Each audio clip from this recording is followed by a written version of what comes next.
Well, hello everybody. Welcome to another live stream on Teach podcast. And today I'm joined by Dr. Samuel Zenner. And today we're discussing the formation of the Slavonic Josephus. So welcome back to the show, Samuel. Thank you for having me. It's good to have you back. For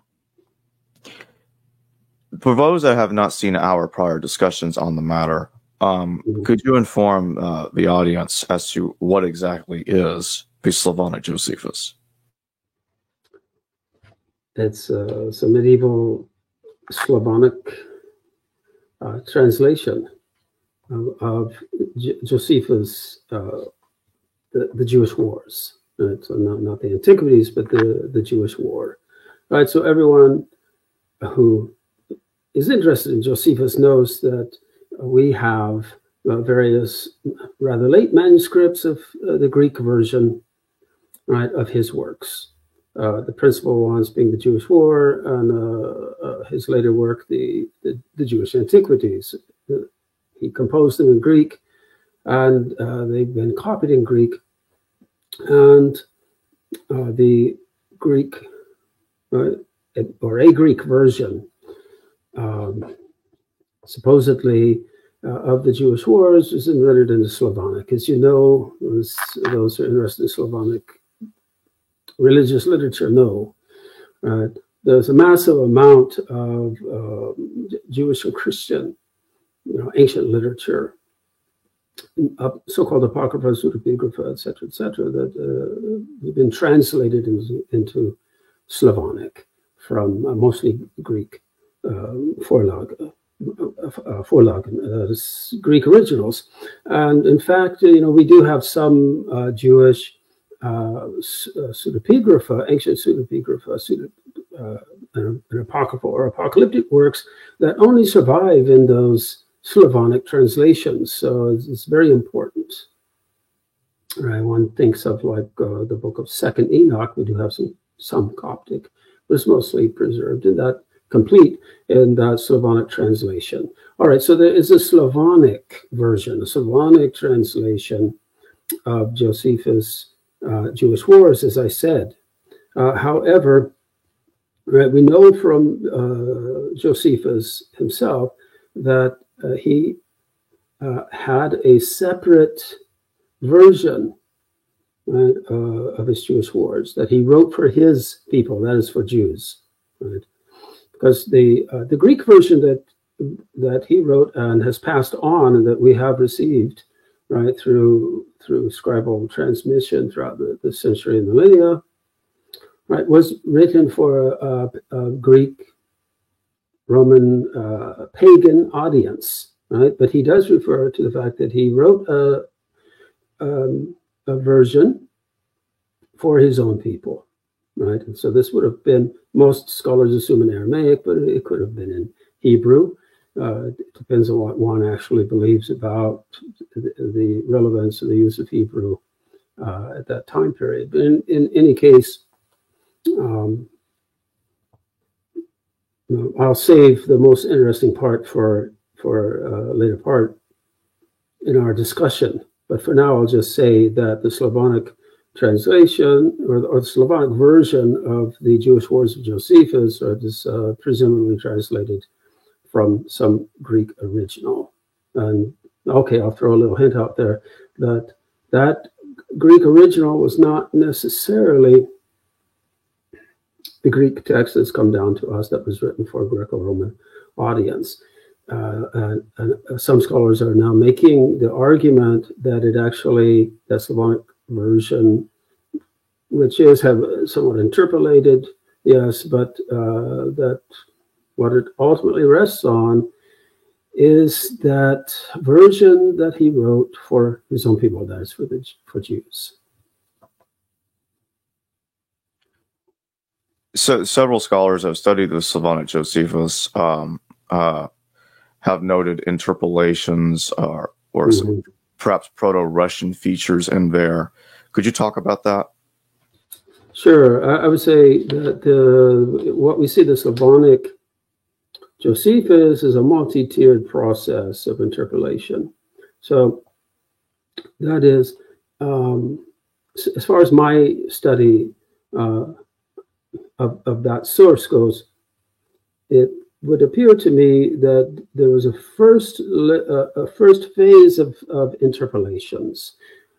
And other scholars agree with this particular point, and that is, I would say that first phase of interpolation occurred in maybe as early as the 200s or 300s of the Common Era, right? And then there would have been interpolations stemming from the medieval era, right? When the text was rendered into Slavonic, right? So we have at least two layers, two phases of interpolation, and they would be widely separated by maybe almost like a millennium, right? But so the first phase, we have interpolations. And when we hear the word interpolation at Josephus, we immediately think, oh, well, it's not very interesting. It's just fakery, fraudulence. But if some of those interpolations were made in the 200s or 300s of the Common Era, then they become historically important, right, for the reconstruction of early Christian thought, for instance, right? So it's actually very intriguing if some of these interpolations are quite early, right, and they tend to be what, from Orthodox Christian standpoint, would be heretical, right? So they're not following the canonical Gospels, right? And they're not following so-called great church theology, right? And the later stage, I think it's very easy to, at least for me, it seems rather easy to be able to distinguish between these ancient interpolations and the ones that would have occurred at the level of when it was translated into Slavonic. There's some, I think, clearly discernible medieval concerns in that later phase of interpolations. So there's no doubt about that this is at least two phases. It may be more complicated than that, but there's at least these two main phases when the text went under interpolation by the transmitting scribes. How does one date when a phase of interpolating occurred? You can only do it on comparative grounds, right? Of course, you have to have sufficient amount of text, right? And the more text you have that's interpolated, the greater confidence with which you can speak, right? But in any case, it has to do with comparing what is in the interpolation with what we see in ancient literature.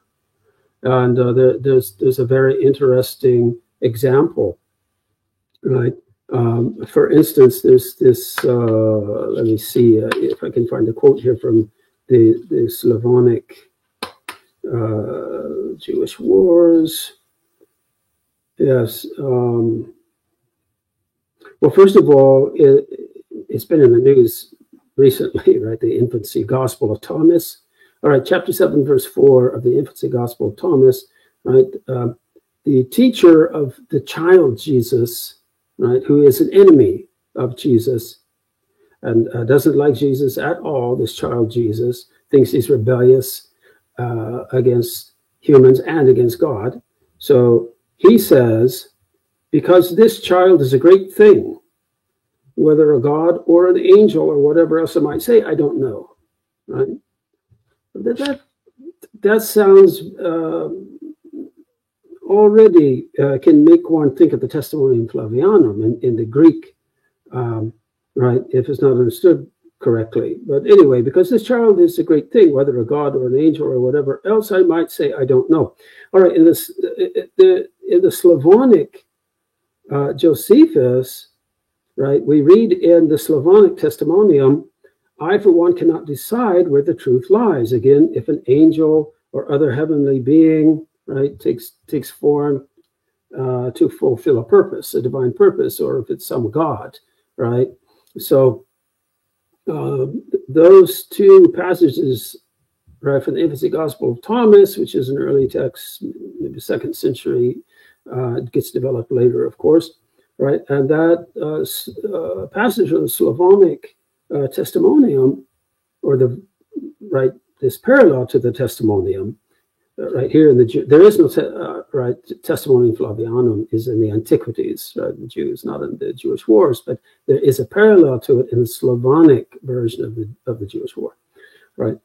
But those passages I read are so similar and so distinct, right? So you just have to build up a case. You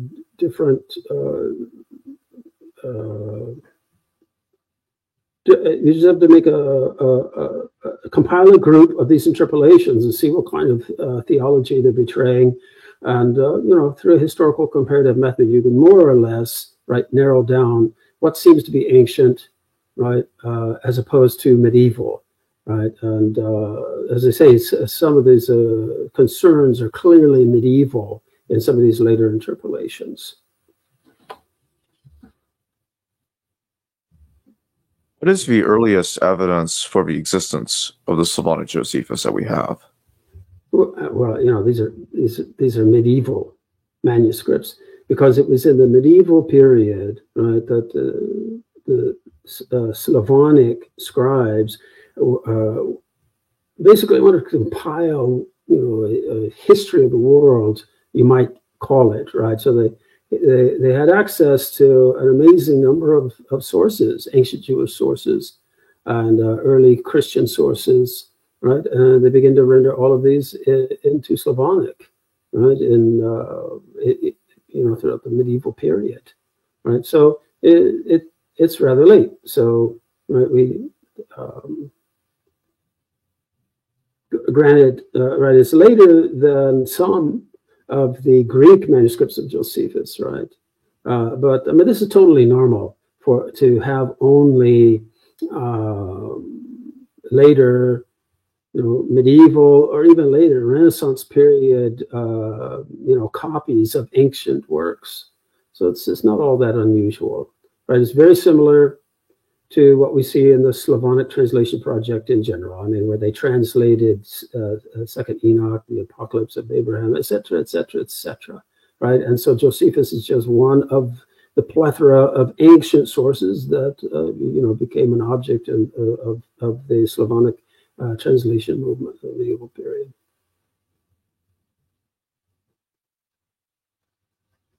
Perhaps I should rephrase the question. Sure. When during the Middle Ages, the medieval period, I meant to say, was it actually created? Which century? I don't recall. Off the top of my mind, I don't know.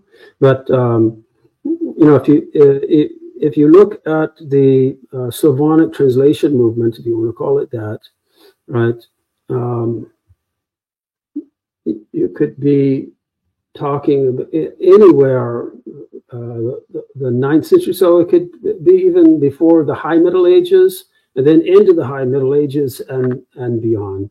But specifically when Slavonic Josephus, when it was actually translated, I don't know. I don't even know if there is a consensus about when it may have been translated. Of course, we have access to the manuscripts, and in the Brill edition, right, which is edited by Meszczewski, all that information is going to be in there. But exactly the exact century is right not all that important to know. It's just important to know that this was a medieval medieval translation, right, that was made during this very, very important Slavonic translation movement. That gave us things like preserved for us. I always mention Second Enoch because I think that's one of the most important ones, but there are many, many others. So as I mentioned, also the Apocalypse of Abraham. And of course, there are Jewish apocalypses and other ancient Jewish works that survive in Slavonic translation that also have other ancient versions or medieval versions, right? But each version, right, is valuable, right, for comparative purposes and for their value in themselves, right? So a Slavonic version of some ancient Jewish apocalypse is important just as a Slavonic translation, right? Just as, let's say, an Ethiopic version of the same work, right, is important not only for comparative purposes, but it's important for itself, right?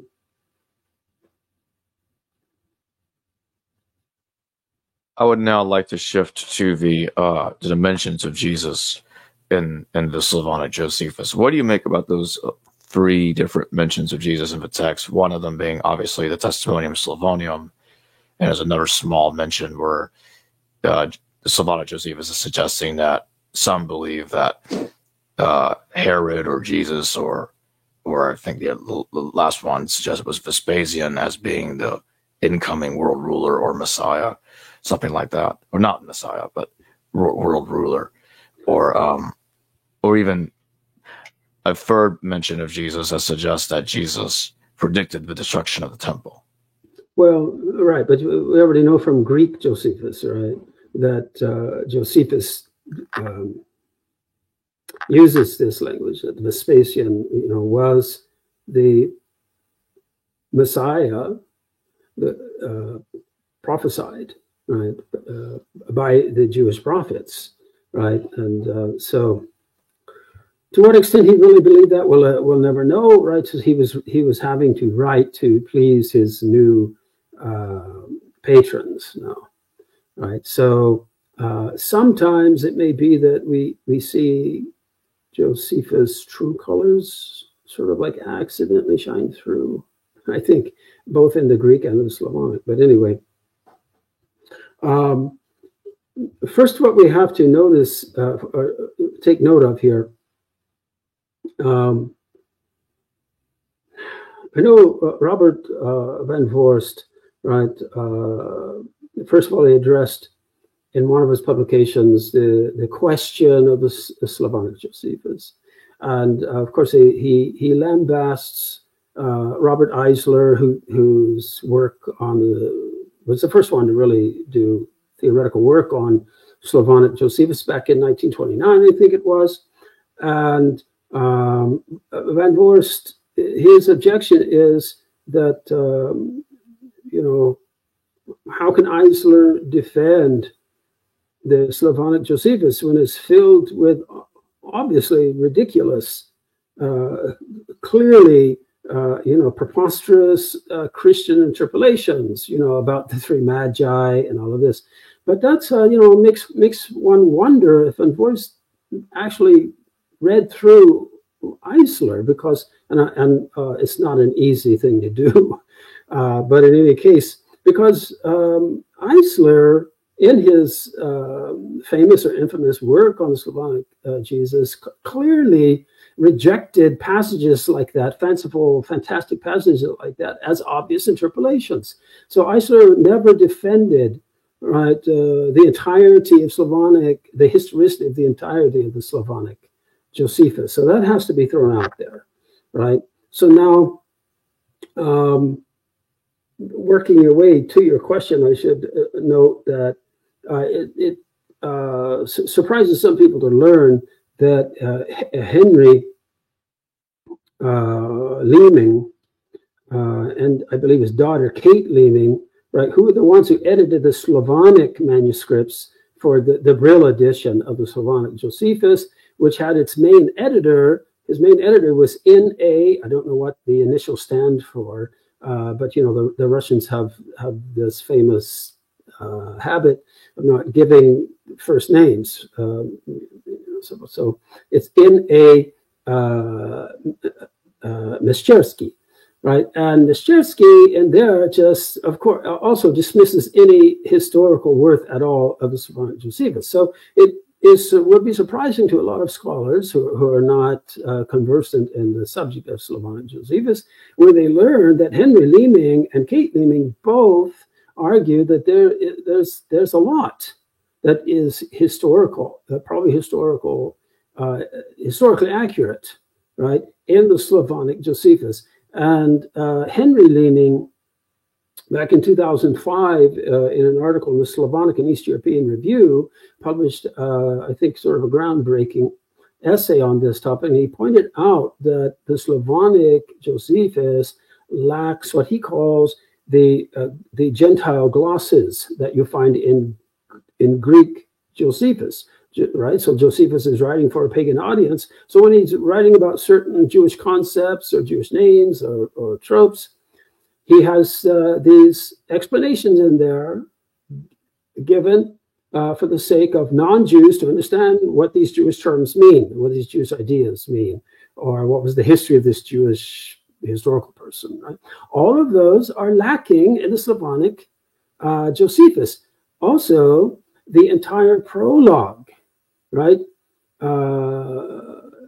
that we find in the Greek Jewish wars is missing in the Slavonic. And that entire prologue, right, of course, is written for specifically directed to that Gentile audience. All right, so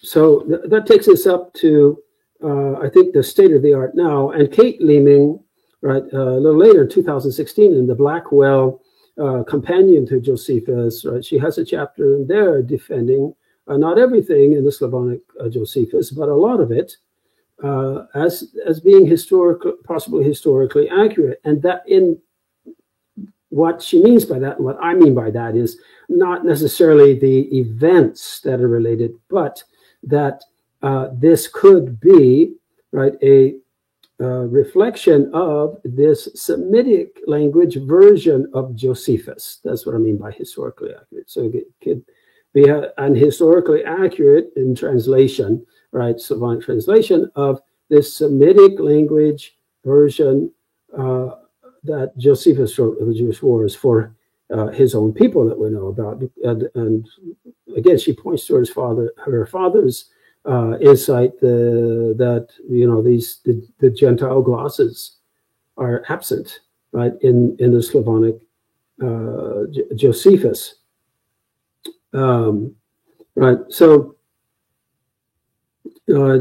especially the first, they're not only additions or so-called interpolations, but well, we have to make a distinction, right, between interpolation and addition in this context. An interpolation would be something that a scribe has later added.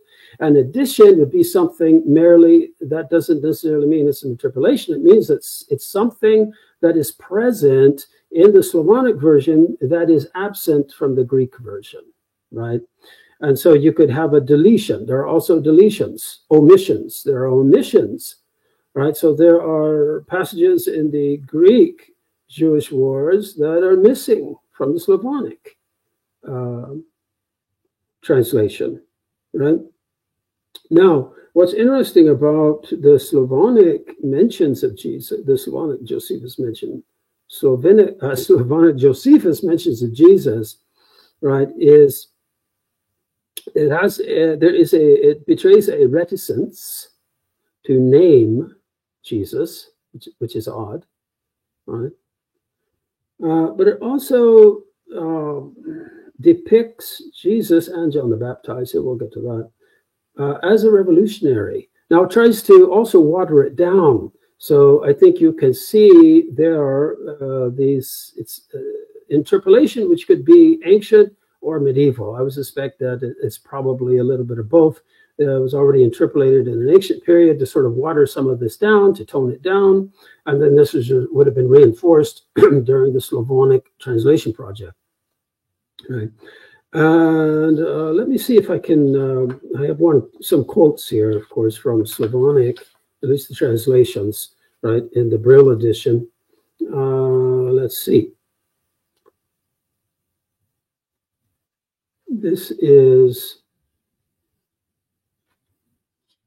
That's about John the Baptizer. Let me get the one about Jesus. All right, so in the Slavonic Jewish Wars, Book 5, paragraph 195, and then in Book 6, paragraph 313, there's some brief allusions to Jesus. So the main one is in the Slavonic Jewish Wars, Book 2, paragraph 220. And it sort of brings to mind some of the elements of the Greek Testimony Flavianum. To quote, At this time, there appeared many servants of the previously described wonder workers. So again, there's that reticence to use the name Jesus. At this time, there appeared many servants of the previously described wonder worker, telling the people about their master, that he was alive, although he had died. And they said, he will free you from servitude. And many of the people listened to them and paid attention to their instructions. All right, he will free you from servitude, right? This is a seditious message. And it actually agrees with the quote in the Jewish Wars and the Slavonic Josephus in Book 2, a little before that, in paragraph 110, about John the Baptizer. Quote, and he came to the Jews and called them to freedom, saying, quote, God has sent me to show you the lawful way by which you will be rid of your many rulers. But there will be no mortal ruling over you, only the Most High, who has sent me. And a king would be given to them, saving them and bundling all the unsubmissive, while he himself will be humbled by no one. All right, so now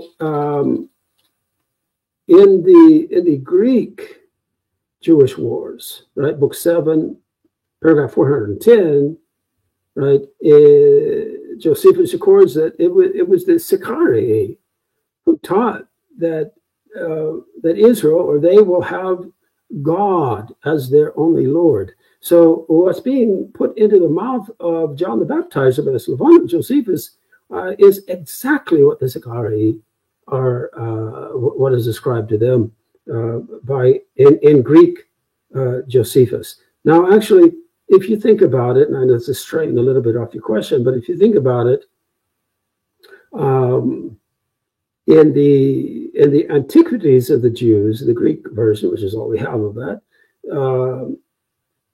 in Book 18's account of John the Baptizer, why is it that Herod feared John the Baptizer could cause a seditious uprising, right? If John's message, was just totally apolitical and just about morality, right? So if you want to read that, I'll read it to you. When others too joined the crowds about him because they were aroused to the highest degree by his sermons, Herod became alarmed. Eloquence that had so great an effect on mankind might lead to some form of sedition. What eloquence about righteousness, teaching righteousness, morality, and all of this? Why is he fearing sedition? Well, I think that the missing element here, which sheds light on this, the feared sedition is mentioned 3 times in this passage in Greek Josephus about John the Baptizer.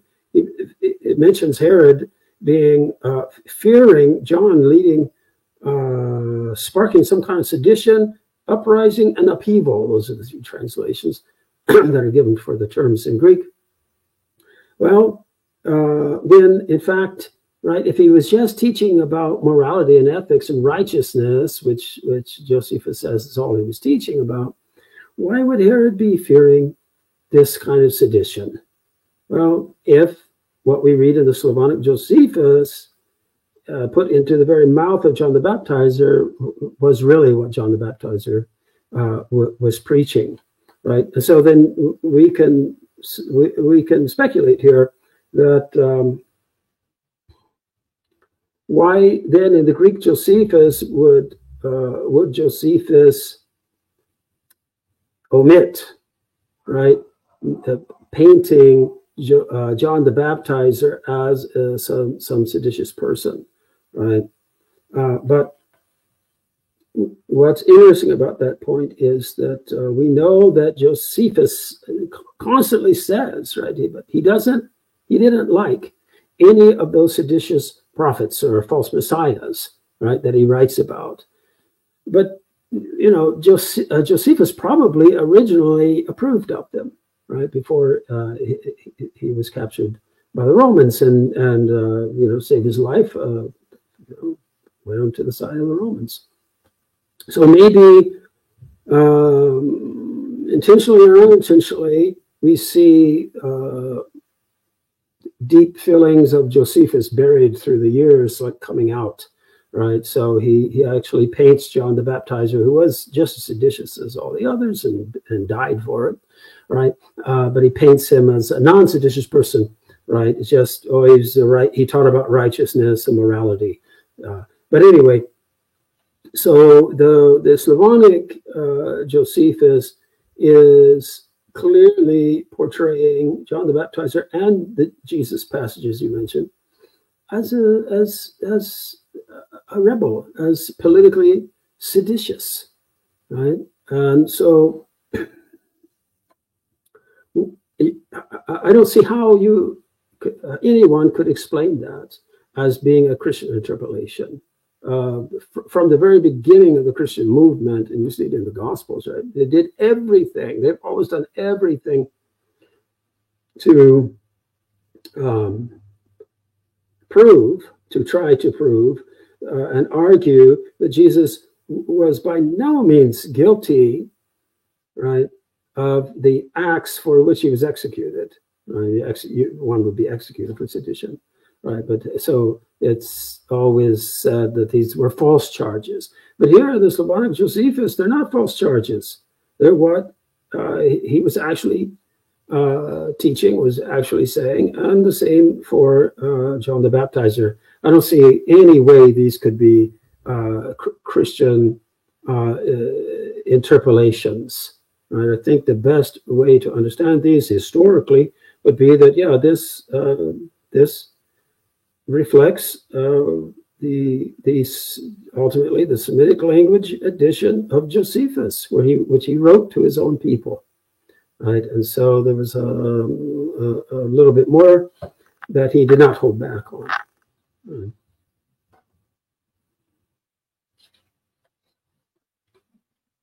What do you think about that part in the Testimony of Slavonium when it says that Pilate was paid 30 talents, as if it was Pilate that was paid the blood money and not Judas Iscariot? What's going on there? It looks like an ancient interpolation to me. That's one of those ancient interpolations, I believe, because by the medieval period, I don't see how a Christian Slavonic scribe, right,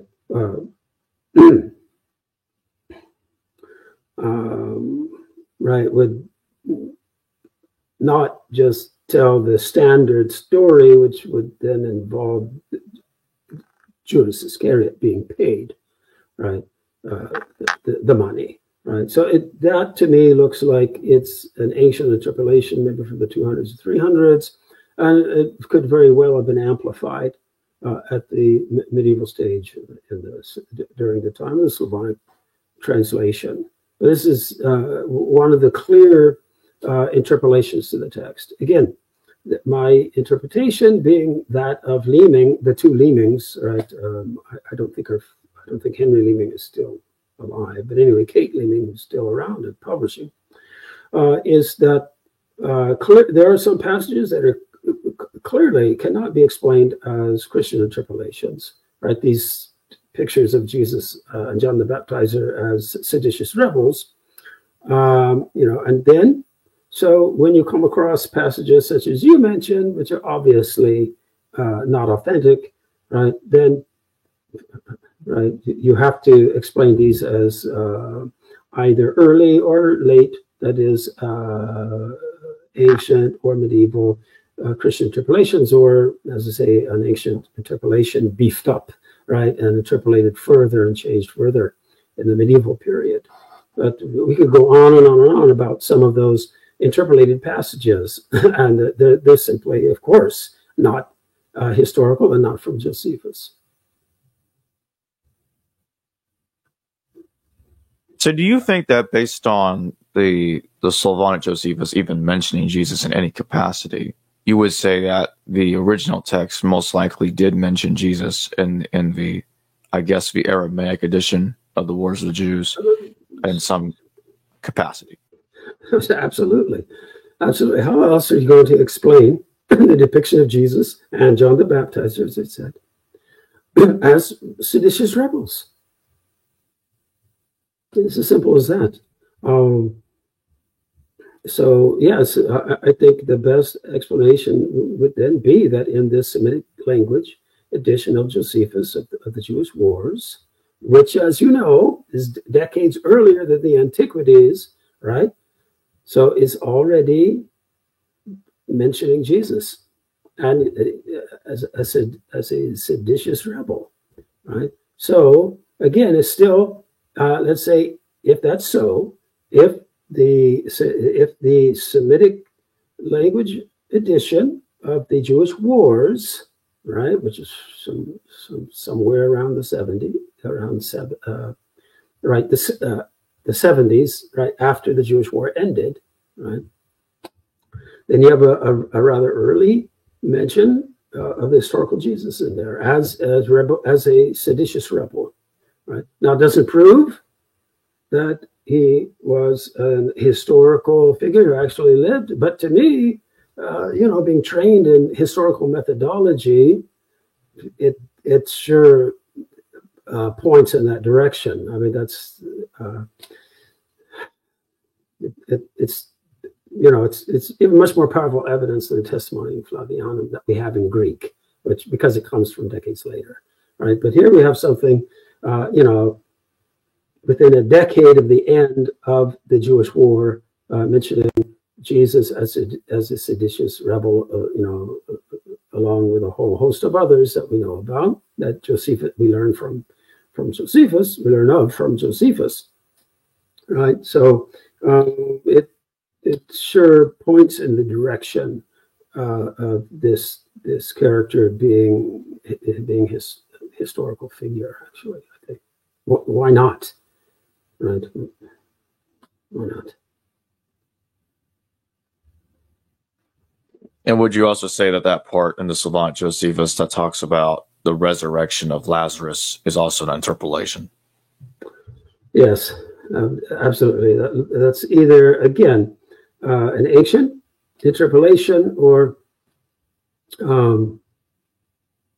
it could be three things, right? It could be an ancient interpolation, medieval interpolation, or it could be the ancient interpolation, which has been further reworked, right, by an interpolating medieval scribe, right? And that's sort of what I think most of these are, though there are some of these, what I consider interpolations that definitely look like they're at home in the the third or fourth centuries, in the 200s or 300s, right? Because they're so heretical and unorthodox, right? That I can't imagine medieval so-called great church Slavonic scribe making that up, right? So it looks like something like some of the so-called heresies, heretical ideas that we know were there in the ancient period, late antique period.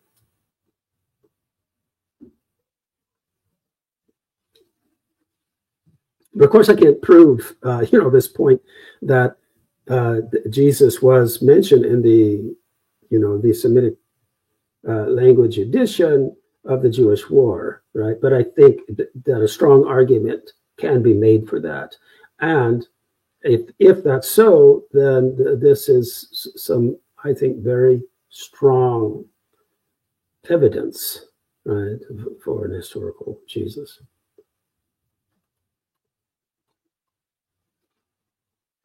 I want to go back to specifically what we were discussing, the idea that an Aramaic Josephus is underlying the Slavonic text. Because it's been pointed out by at least some, including Eisler, obviously, that there are apparent Aramaisms in the Slavonic Josephus. Could you talk a little bit about that? Oh, I think that's too speculative, right? Semitic languages, which are usually typified by triliteral roots, right? It's so easy, right, for anyone, even with a small degree of knowledge, let's say of Hebrew, Aramaic, Syriac, to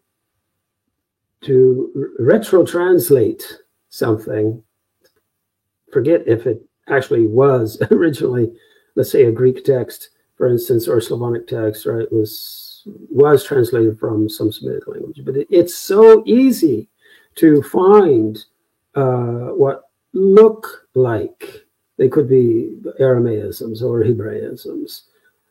But this is something that throughout the 1800s, in the early 1900s, this was rampant in New Testament scholarship, right? Taking the Greek Gospels, trying to retranslate them into Aramaic or Hebrew. And there's just no way we can know, what some Greek text would have been, let's say, in ancient Hebrew or Aramaic. There are too many translation possibilities, right? And it's so easy to find two words in some sentence in Greek translated into Hebrew, and you get two words that are strikingly similar, and you say, "Oh, a word play." So no, I don't put any stock actually into Eisler's argumentation. I suspect that the Slavonic version of Josephus, that the Vorlage was Greek, and that Greek Vorlage had been translated from Hebrew or Aramaic. I suspect Hebrew, because Hebrew was more of a literary language to use for important works rather than Aramaic, right? Literature was written in Aramaic, of course, right? And communication could be done in Aramaic, but Hebrew had more prestige among Jews. So I actually suspect that the Semitic language version of Josephus was written in Hebrew. But be that as it may, no, I think it's a vain search for Semitisms, right, in Slavonic Josephus. I think there are much more powerful arguments that we can avail ourselves of that are not speculative like that, as the ones that Jesus and John the Baptizer are portrayed as seditious characters. It's also been pointed out that there are other stories outside of the more obvious Christian tampering interpolations that are literally altering certain stories that Josephus talks about in his Jewish wars. Could you talk about that as well?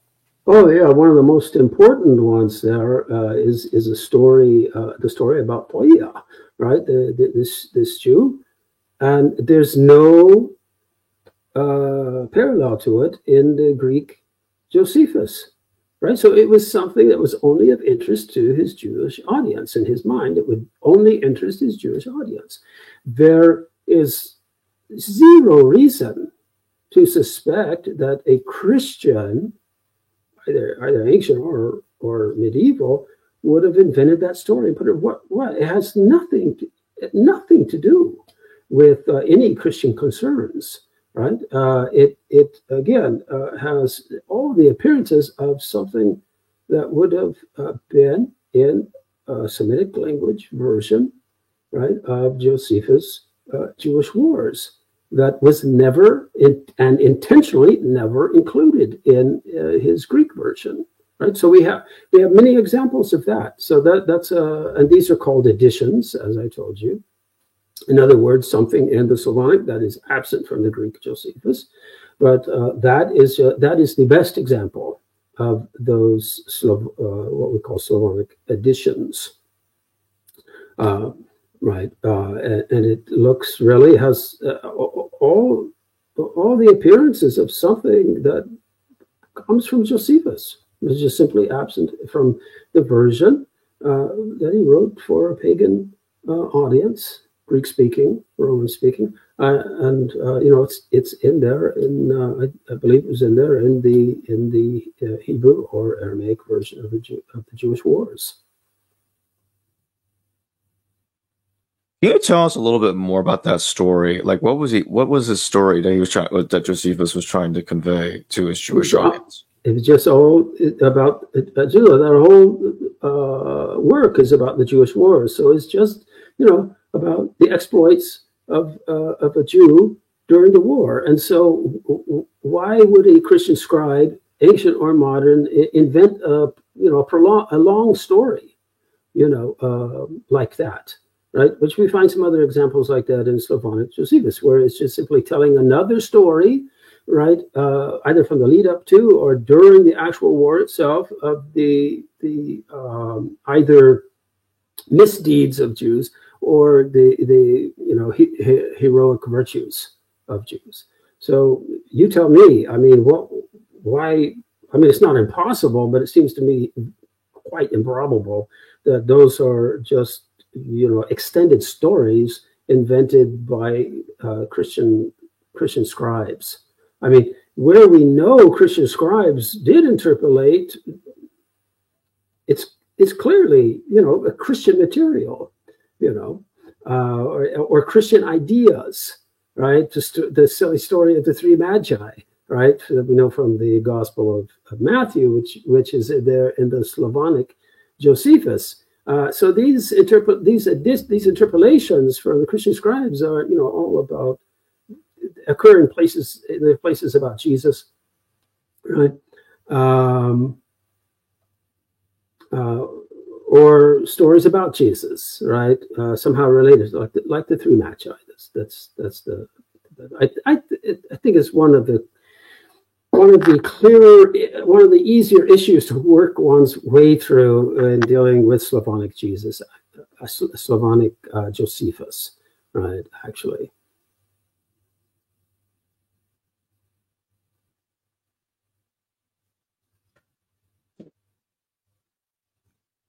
What do you think about Eisler's claim? Because later on he seemed to change his mind at least somewhat, and he came up with a third Greek edition of the Jewish War or something like that underlies a Slavonic text instead and kind of distanced it from the Aramaic Josephus or Hebrew Josephus that he was connecting to it. He did something like that. That makes more sense to me. I would always sort of like qualify, Eisler's positions, but as I told you, to me it would appear that the Slavonic Josephus was translated from a Greek Forlaga, but I believe that that Greek Forlaga itself was a translation of an original Hebrew. But okay. I don't have a time machine, so I don't know. So I say, all right, also possibly Aramaic, but it's a Semitic language edition, right? Now, when that translation would have occurred is a good question. Right? Requires a lot of thought. And I don't want to be too dogmatic on a lot of these questions because not a lot of work has been done in Slavonic Josephus, I think, by dispassionate scholars like we have the work really of Henry and Kate Leeming, right? And there's really not much else out there. So we need more scholars working on this with a similar viewpoint as I've been presenting, which is I'm just giving you really what the Leemings worked out. So we need more scholars working from that perspective, thinking about a lot of these questions, right, before we can really formulate hypotheses and then theories.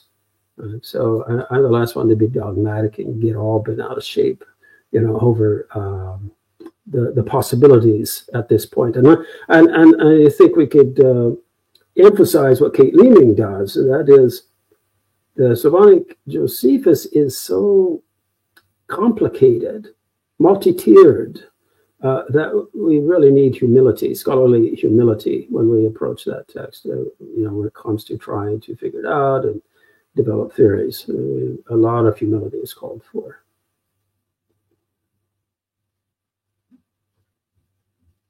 And so basically what you're saying is you can't have a black and white view of it. You can't say like all of it's real or the whole thing is fake. I guess one could say that technically it's a forgery because it utilizes real text that Josephus wrote, but it's got stuff added in there but he didn't write. So I guess in that respect, it's fraudulent. But you're saying, but that doesn't necessarily mean that we should dismiss the whole thing either. No, because all you have to do is to think of this comparatively. You think of the Slavonic Translation Project, which reached over several centuries. That's the what do you call it? The status quo, the modus operandi, right? Is to take, for instance, an ancient Jewish apocalyptic work, and you fill it up with Christian interpolations. But so what you have to do is take a comparative approach, right, and to try to be able to determine what the interpolations are, to try to not get back at a pristine original, because I don't think we could ever do that, but to try to approach as much as we can, right, what the original Vorlage would have looked like that the scribes were using. And so I don't think we can discard Slavonic Josephus any more than we can discard any of the Slavonic translations of the ancient Jewish apocalypses that survive. Right? It's just a matter of applying historical and textual methodologies, critical methodologies, and try to determine where the text may have been changed and at what point. What are the interpolations, and can we get at least an adequate feeling of what the pre-translation version or text what it would have been like, right? And so based on that model, we could say that, well, by and large, the Slavonic Josephus, the Slavonic Josephus, right, would have undergone the same process as all those other texts. And that is, most of it's preserved, but it has a healthy dose of interpolations, right?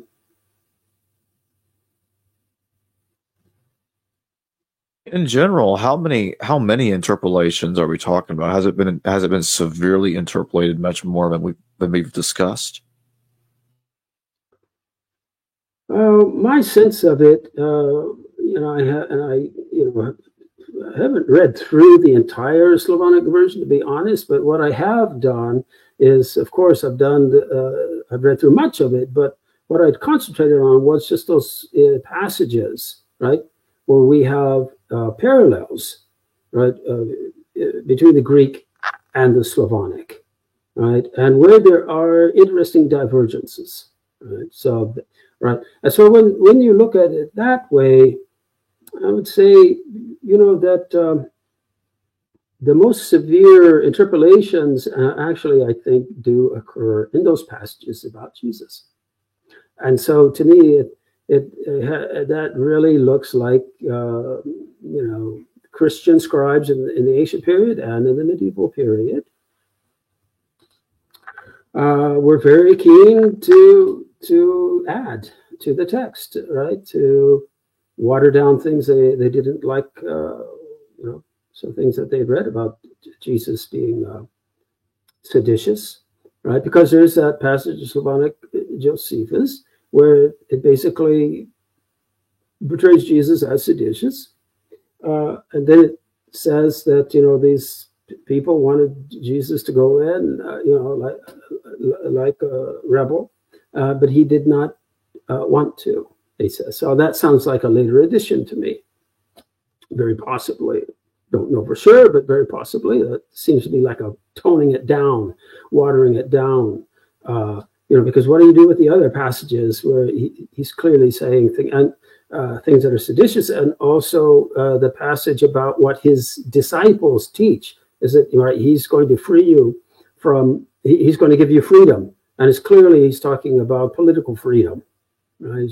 It's not some Pauline spiritual freedom that's being talked about, right? So, so it's elements like that, right, that show us that we can't just discard Slavonic Josephus as a bunch of interpolations, right? The passages in there on Jesus are heavily interpolated, but there's also elements in it that I think, just from a dispassionate historical methodological view, the best explanation is that those must come from a Semitic language edition of Josephus, right?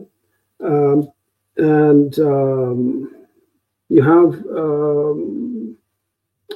there's another interesting passage. Okay, this is not an interpolation in my viewpoint. And a few other scholars would agree with me. There is a passage in Slavonic Josephus about the Essenes. And it actually gives the oath of the Essenes, right? Something that's not in the Greek Josephus. Now, it's conceivable, right, that there would have been some kind of interest in Essenes in the medieval period that would have been enough to cause a Christian scribe to create this passage about the Essenes. We don't have the parallel to it in the Greek, but I think the more plausible explanation, and Kate Leeming would agree with this, right? In fact, I agree with her on this point, is that the best explanation for that is that, again, that looks like something that comes from a Semitic language edition of Josephus. That's and other scholars before her had pointed out as well that it just seems very odd, right? That this would come from like later Christian scribes. So there are passages like that that are not interpolations, right? Right, that are in there, but I would not say it's heavily, that as a whole, Slavonic Josephus is heavily interpolated. Most of it, right? If you look at, all one has to do is look at the Brill edition, right? Which you can see synoptically, right? The Greek and the Slavonic. And, it's mostly the same, right? I mean, viewed as an entire huge work, right? It's mostly the same. And then there are certain passages that have these minor to major interpolations. So I wouldn't say it's riddled with the interpolations. There are several, but the work as a whole, this huge historical work, right? It's not a total rewriting, right? Of what we see in the Greek Josephus. It really looks like this is written by the same person who wrote the Greek version, but it's a separate edition which has a lot of omissions and additions because it has a different audience, and it's undergone a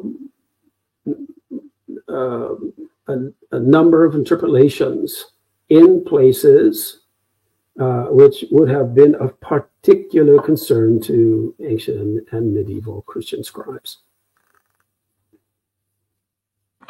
So you would say that based on the preponderance of the evidence, as well, especially considering that Slavonic Josephus is missing the preface, which would have talked about having sent a prior work in Hebrew or Aramaic to a Jewish audience. Since that's missing from the Slavonic Josephus, that would imply that the Slavonic Josephus is at least somewhat or very much so based upon that very work.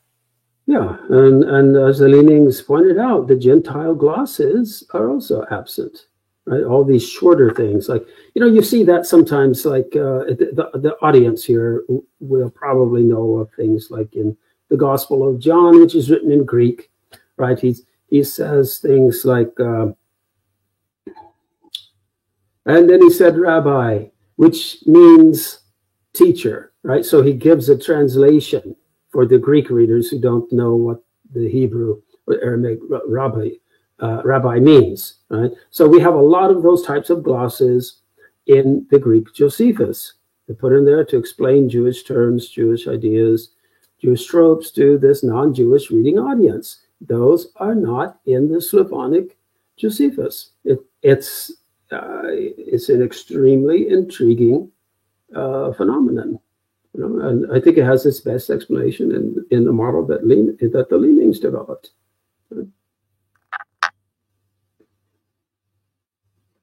So, in conclusion, the Slavonic Josephus is basically the end product of multi-century long work that originated from the Aramaic Josephus. It was later translated into Greek and then much later translated into Slavonic. It was interpolated and slightly changed over a long period of time before it arrived to us in the Slavonic form. Yeah. And the scholarship on this text, I think, is only in its infancy, because because most scholars who entertain the topic at all just totally dismiss it, right? Like I mentioned, Van Voorst, and I really respect his work. I enjoy his work. Right? He's actually one of my favorite scholars, Van Voorst. But the way he depicts Eisler's handling of Slavonic Josephus just really strikes me as being written by someone who has not read Eisler. And as I said, I can't really blame him. I mean, it's a torture, at least for me, to read Eisler. It is not easy. But anyway, if one is a scholar writing on the topic, right, and as I said, I'll repeat it again. What Van Voorst says about Eisler is that, well, you're right, he was the first one, and then the only one after him before 2000, when Van Voorst was writing, was George Williamson, who sort of bought into some of Eisler's views on this subject. And but Van Voorst says, well, we can't view Slavonic Josephus as historical when we have all these preposterous Christian interpolations in it, right? Like the story of the Magi and all of this type of thing. And yet the fact is that Eisler also recognized those as preposterous Christian interpolations, right? So, so the question is, as the Leemings would put it, is, we need to identify these interpolations, what layer chronologically they're from historically, right? Right, in order to, again, not to reconstruct or restore in a pristine way, but at least to have some knowledge of the basic contours of what the Semitic language edition of Josephus would have been like. And as I say, this topic, from a scholarly viewpoint, I think is still in its infancy, because there's too much bias and prejudice against it, based, I think, on just on ignorance, right?